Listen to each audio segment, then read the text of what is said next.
These videos are recorded to talk you through how to answer questions in English Language Paper 2 for the AQA Examination Board.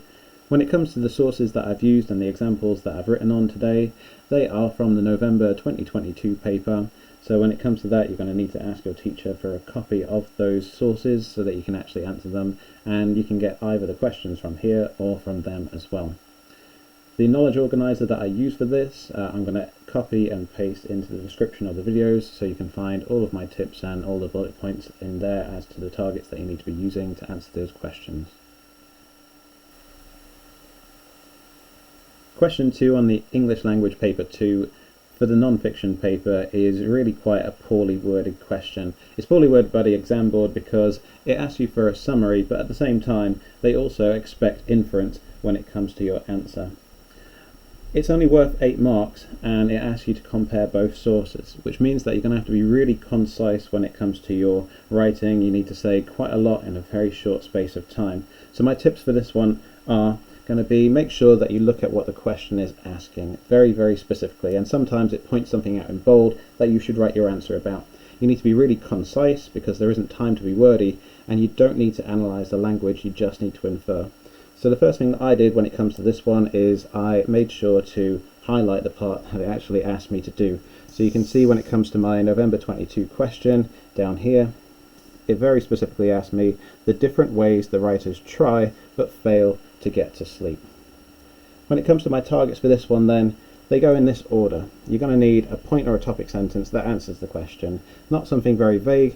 Actually just be specific, which way did they fail to get to sleep. Afterwards then, you need a really well chosen quotation. It probably should be quite short, and then you need to infer from that. That doesn't necessarily mean analyse the language, tell me about the connotations and techniques of words and devices, but instead it's actually just infer from the quotation what you understand by how they fail, in this case, to get to sleep. Afterwards then, a connective that links to a point or a topic sentence for the next source, so for source B, and then you just need to repeat these ones time and time again until you've run out of time. You haven't got much time on this one, it's only out of 8 marks. So how does it look like in an answer? I'll show you here. So here's the question. You need to refer to source A and B for the question. In both sources, the writers try various ways to get to sleep.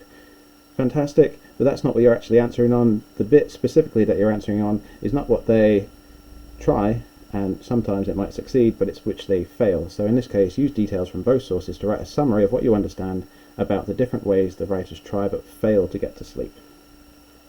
So my answer then reads, in source A, Akbar uses substances to help her fall asleep. That is a really good point or a topic sentence. So as you can see up here that I've got in purple, I can mark it out. It is exactly what I'm going to answer. It goes like that.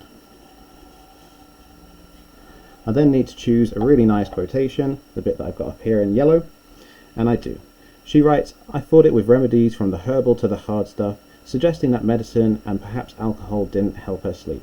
So in this one I've got 2 targets, because obviously I can't afford to mess around with words, I haven't got that much time. So I'm going to highlight the quotation and the introduction to it here in yellow, and then I'm going to highlight my inference afterwards in this kind of greeny colour, because this is my inference, suggesting that medicine and perhaps alcohol didn't help her sleep.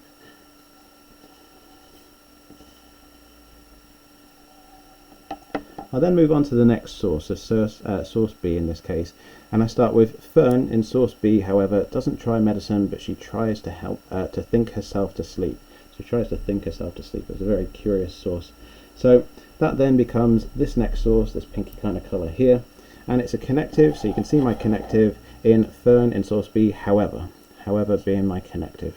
So up until this mark, and then it links to a point or a topic sentence for the next source, doesn't try medicine, but tries to think herself to sleep.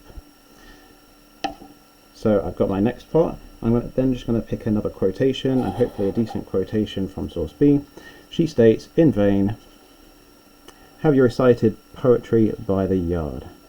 So there's my quotation. It's a decent quotation, and it gives me something decent to infer, which tells us she uses repetition of learnt knowledge to disengage her mind. So she tries to basically repeat stuff that she's learnt in the past to switch her mind off, but in vain suggests she fails. So there's my inference, and again I'm going to put that in this kind of greeny colour because That is what the question is asking for. So I've got my summary. It is very concise, but I've also got in there really nice inference when it comes to the answer that I've given. You need to do that, and hopefully you can do that a couple of times before moving on. However, having said that, you just don't have very much time when it comes to this question, so make sure you're concise and maybe come back to it if you find yourself with a little bit more time later at the end of the actual exam.